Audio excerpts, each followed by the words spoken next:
आज हमारे साथ में है बहुत ही सक्सेसफुल यूट्यूबर जिनके चैनल का नाम है Asset Yogi. Please give an energetic and warm welcome to the one and only Mukul ji.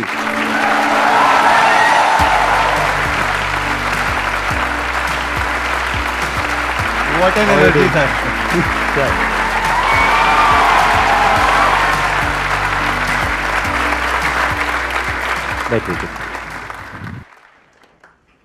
YouTube creators के लिए ये वैसा वाला प्लेटफॉर्म हो गया है जैसे टीवी वाले सब लोग कपिल शर्मा शो में जाना चाहते हैं। I think all creators want to come here. अरे thank you so much ji, thank you so much for coming. तो अब आप कोई भी क्वेश्चन पूछ सकते हैं इनसे जो भी आपके माइंड में है फाइनेंस से रिलेटेड। सर मेरा क्वेश्चन ये है कि मैं अभी प्रिपरेशन कर रही हूँ बट मेरे घर से जैसे कुछ पैसे आते हैं लेकिन मैं चाहती हूँ कि मैं उनको कहीं इन्वेस्ट करूँ क्योंकि पैसे बच जाते हैं बट मुझे पता नहीं रहता है कि मैं कैसे इन्वेस्ट करूँ, जिस वजह से कभी कभी ऐसा होता है कि अननेसेसरी खर्चे हो जाते हैं बहुत ज़्यादा। तो मैं ये पूछना चाहती हूँ कि उस चीज़ को मैं कैसे मैनेज करूँ।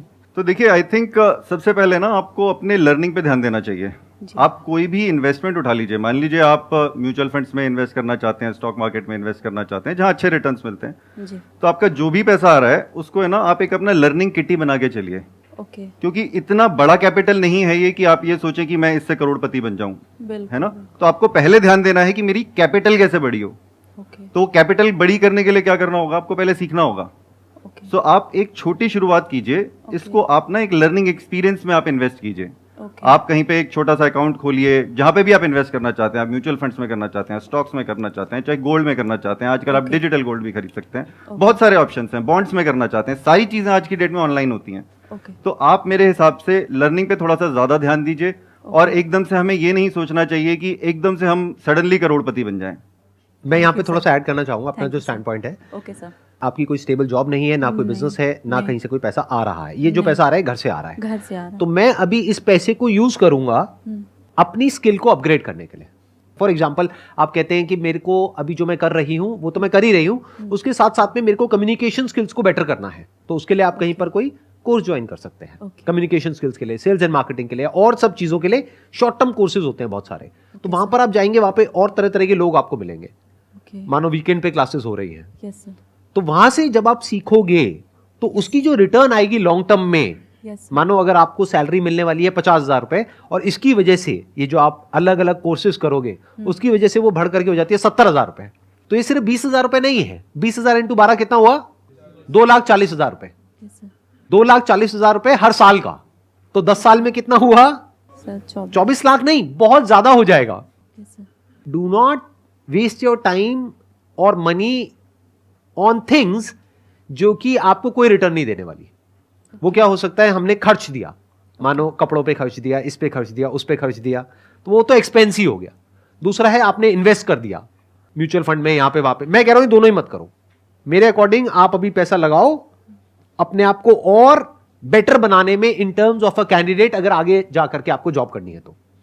और साथ में आई थिंक जैसे आप इंटरेस्ट कह रहे हैं, अगर इन्वेस्टिंग में ही इंटरेस्ट है तो उसके अंदर भी आप लर्निंग कर सकते हैं, उसमें भी आपका स्किल सेट बढ़ ही रहा है।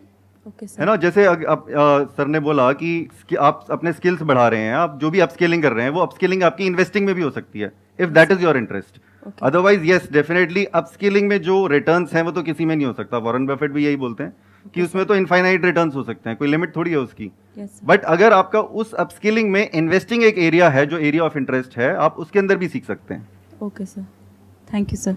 मैं एक बार आपसे कुछ क्वेश्चंस पूछना चाहूंगा, मेरे माइंड में कुछ क्वेश्चंस आ रहे हैं कि आपका खुद का जो इन्वेस्टमेंट पोर्टफोलियो है वो क्या है, कितना कितना परसेंटेज कहाँ पे आपने इन्वेस्ट किया? बड़ा ये हाँ, मैंने 2-3 बार इसका इनफैक्ट आंसर भी किया है। और ये ना मेरा भी जैसे ये एज ग्रुप है ना, मेरा हर एज ग्रुप में चेंज होता रहा है पोर्टफोलियो।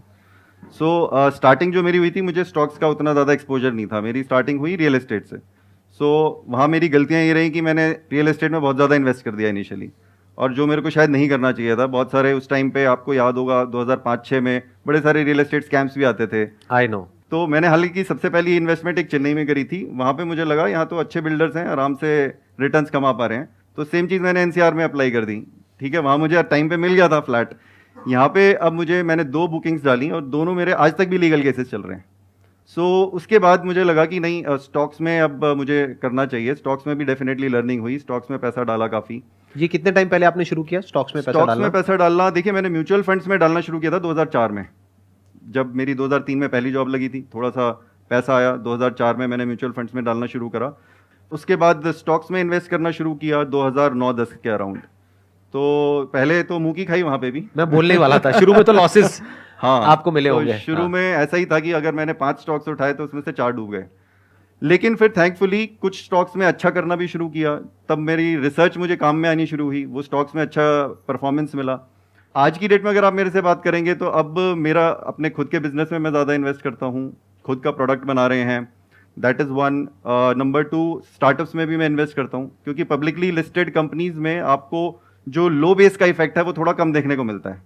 क्योंकि स्टार्टअप्स में जब आप जैसे इन्वेस्ट करते हैं तो वो बहुत अर्ली स्टेज में आप इन्वेस्ट कर लेते हैं, और अगर आपको लगता है कि ये मेरे फिलॉसफी से मैच करता है तो आप उसमें इन्वेस्ट कर सकते हैं। तो अगर मेरे इस साल का आप पूछेंगे तो मेरा 100% पैसा इक्विटी में जा रहा है अभी। तो इक्विटी इन द सेंस कि Equities स्टार्टअप्स में जा रहा है एज एन एंजल इन्वेस्टर, या फिर स्टॉक्स में जा रहा है, या म्यूचुअल फंड में जा रहा है?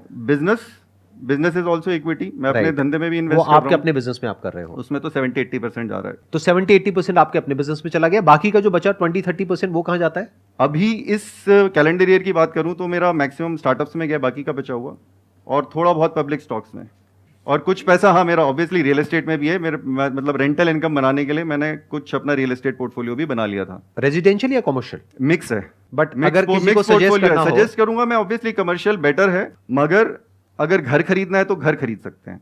घर अपने रहने के लिए, अपने रहने के लिए घर is, you should not take it as an investment.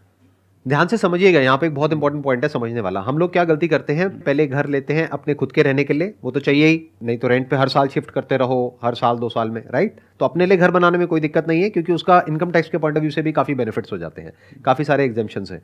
But जो दूसरा हम इन्वेस्टमेंट करते हैं रियल एस्टेट में, वो हम क्या करते हैं, रेजिडेंशियल में करते हैं। ये गलती है, क्योंकि रेजिडेंशियल में जो रिटर्न है, यानी जो रेंटल इनकम है, वो अगर आप परसेंटेज में देखोगे तो बहुत ही कम है, हार्डली 1 और 2%। हाँ, अगर आप खाली रेंटल यील्ड की बात करेंगे तो रेंटल यील्ड दिल्ली जैसे जगह पे 2% मिलता है। रेंटल यानी कि जितना भी आपका रेंट आया divided by the property cost, वो 2% होती है, और थोड़ा बहुत कैपिटल एप्रिसिएशन मान लीजिए 4-5% का। तो अगर आपको 6-7% मिल रहा है तो इतनी तो महंगाई बढ़ जाती है, इसीलिए कोई खास फायदा नहीं है रेजिडेंशियल रियल एस्टेट में इन्वेस्ट करने का। वो भी काफ़ी टाइम तो बढ़ भी नहीं रही है प्रॉपर्टी, तो वो नेगेटिव रिटर्न भी हो सकता है। प्लस आप अगर आपने लोन पे खरीदा है तो वो नेगेटिव रिटर्न्स हो जाते हैं, क्योंकि आप इंटरेस्ट हर साल भर रहे हैं। हाँ। सर मेरा आपसे ये क्वेश्चन है, मेरे को 10 साल हो गए, मैं अपना फैमिली बिजनेस जो है पापा का वो रन कर रहा हूँ। हमारा जो बिजनेस है वो क्लॉथिंग का है। पहले मैं पापा के साथ ही काम करता था, फिर मेरे को लगा कि मुझे कुछ अलग करना चाहिए, तो अब हम ऐसा सोच रहे हैं कि हम थोड़ा लाइन चेंज करें। जैसे मैं हूँ, मेरे भैया भी साथ में आए हुए हैं, और हम चाह रहे हैं कि फूड जो आजकल डिमांड में ज़्यादा है, जैसे कि फास्ट फूड हो गया, बेवरेजेस वगैरह हो गए, तो इसमें हम इन्वेस्ट करना चाह रहे हैं। तो आपसे मैं ये पूछना चाह रहा हूँ कि क्या हमें ऑलरेडी जो इस्टेब्लिश्ड ब्रांड है उसका हमको फ्रेंचाइजी मॉडल पे काम करना चाहिए, या हमें खुद का कुछ स्टार्ट करना चाहिए?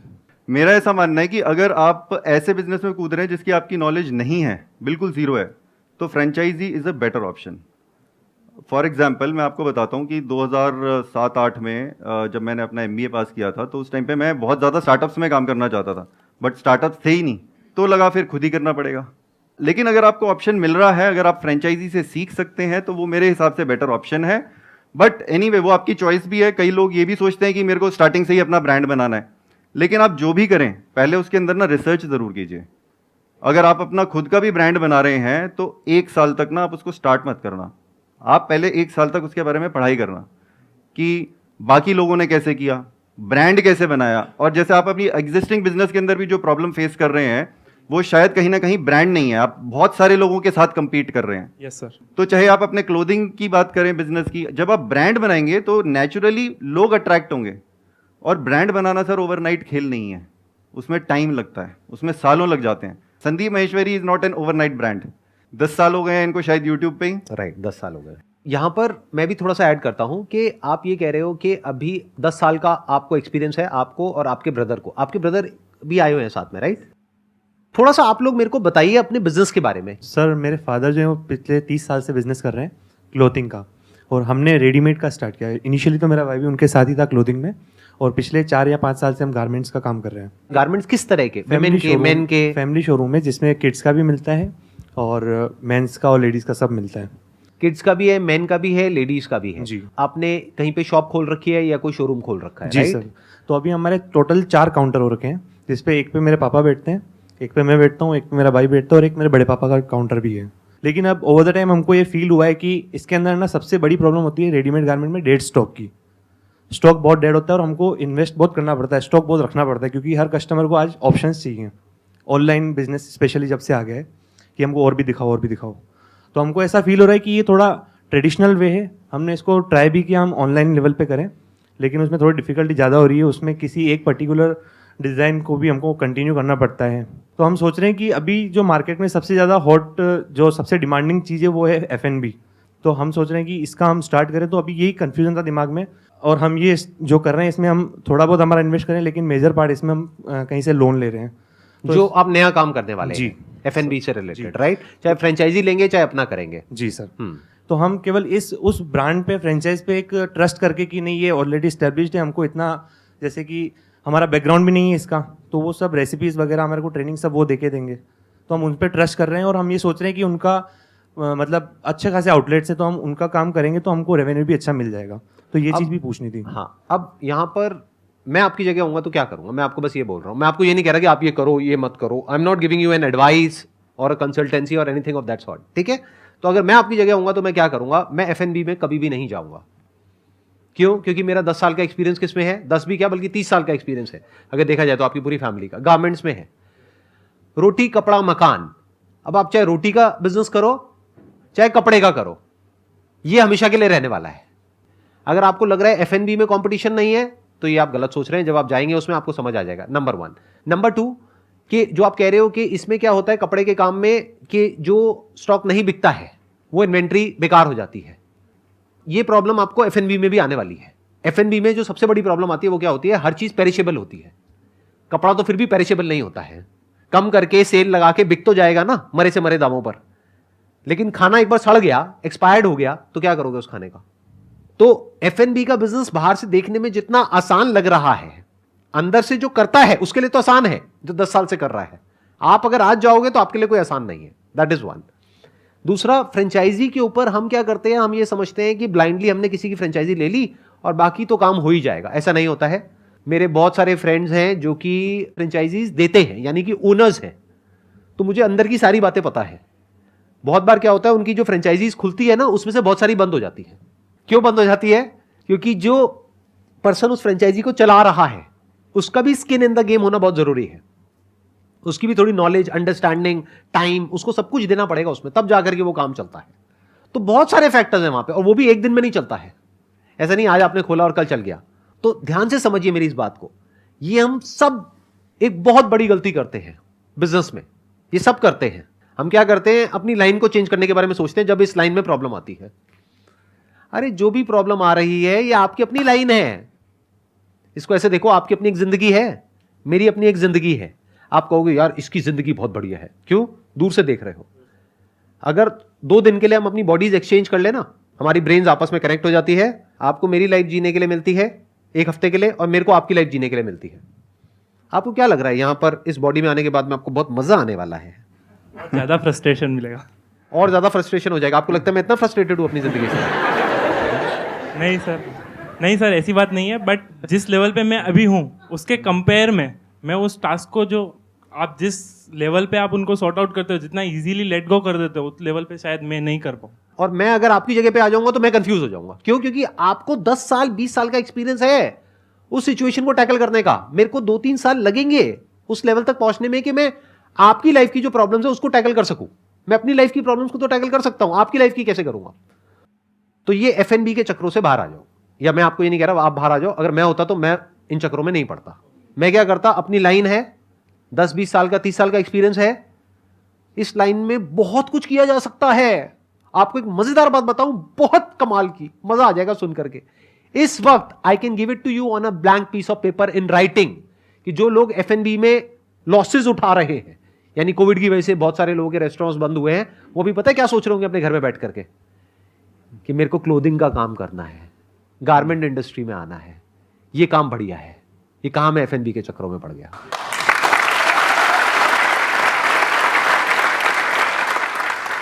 तो अगर वो आपकी लाइन में आएंगे, क्या वो डे 1 से आपसे कॉम्पीट कर पाएंगे? आपके पास में पीछे से सप्लायर्स हैं, पूरी एक चेन बनी हुई है, डिस्ट्रीब्यूटर्स हैं, आपको कहीं जाना नहीं पड़ता है, एक फोन करते हो सारे काम हो जाते हैं, आपको सारा पता है अंदर का कैसे होता है, क्या होता है। बस प्रॉब्लम क्या है, आप अभी ऑफलाइन कर रहे हो और धीरे धीरे हर चीज ऑनलाइन शिफ्ट हो रही है। तो आपको अपने ही बिजनेस से रिलेटेड अपने आप को अपग्रेड करना है बॉस। आपको ऑनलाइन दुनिया को समझना है कि ऑनलाइन दुनिया क्या है। तो वहां से पैसा कमाना आपके लिए कुछ दिनों का या कुछ हफ्तों का या कुछ महीनों का काम है, और एक नई इंडस्ट्री में जाना F&B में या किसी में भी, और वहां पे जाकर के पैसा कमाना, वो कुछ सालों का काम है। वहां पर जीतने की पॉसिबिलिटी बहुत कम है, यहां पर हारने की पॉसिबिलिटी बहुत कम है। तो ये काम छोड़ करके हम एक ऐसे काम में क्यों जा रहे हैं जिसके बारे में हमें कुछ भी नहीं पता है। जैसे संदीप जी ने बोला, ये पॉइंट बहुत अच्छा है कि जिस चीज़ में हमें नॉलेज है उस इंडस्ट्री में हम बेटर परफॉर्म कर सकते हैं। अब उस इंडस्ट्री में आप ये आइडेंटिफाई करो कि कौन सा घोड़ा बहुत तेज़ भाग रहा है और उस घोड़े पे मैं चढ़ जाऊं। अब मैं आपको अपना एग्जांपल भी देता हूं। मैं ना ब्लॉग्स लिख रहा था, assetyogi.com ब्लॉग था मेरा पहले। फिर सडनली पता चला कि वीडियोस का तो बहुत तेज़ घोड़ा भाग रहा है, इन्वेस्टमेंट भी कुछ नहीं है। सीक्रेट बता रहा हूं मैं, बहुत सारी ब्रांड्स का ध्यान दीजिएगा। बहुत सारे प्रोडक्ट्स अमेजॉन तेज घोड़ा है भागने का, उसके ऊपर सवार हो गए, फ्लिपकार्ट पे सवार हो गए, आज की डेट में जोमेटो के ऊपर सवार हो गए, स्विगी के ऊपर सवार हो गए। आज की डेट में आप F&B बिजनेस की बात कर रहे हैं, क्लाउड किचन खोल रहे हैं लोग, दिखता भी नहीं आउटलेट तो कि कहां से आ रहा है। कितने बड़े बड़े बिजनेसेस बन गए। कोई इतना तेज घोड़ा भाग रहा है क्या कि आप जिस पे चढ़ पाए? यूट्यूब से बहुत सारे बिजनेसेस शुरू हो चुके हैं, कुछ $1 बिलियन कंपनीज बन चुकी हैं। बात यह है कि क्या आप ऐसा घोड़ा आइडेंटिफाई कर सकते हैं जो आपको सूट करे, जहां पे आप काम कर सकते हैं, और उस घोड़े पे सवार हो जाइए। और ये बहुत अच्छा बिजनेस है, कोई खराब बिजनेस नहीं है। Fashion business is a good business. यहाँ पे हर साल नए कपड़े चाहिए लोगों को, इतना तेज होता है चेंज। लेकिन ना आपको ब्रांड बनानी पड़ेगी जिससे लोग अट्रैक्ट हो कि हाँ इस ब्रांड का कपड़ा खरीदना है हमको। अब हम जैसे बोलते हैं ना, काफी लोग बोलते हैं कि XYZ का ईयरफोन खरीदना है, ठीक है, ABC का फोन खरीदना है। तो वो अगर आप ब्रांड अगर आपने एक बार बना लिया तो वो पुल मार्केटिंग होना शुरू हो जाएगी। Thank you so much sir for coming. Thank you. Thank you.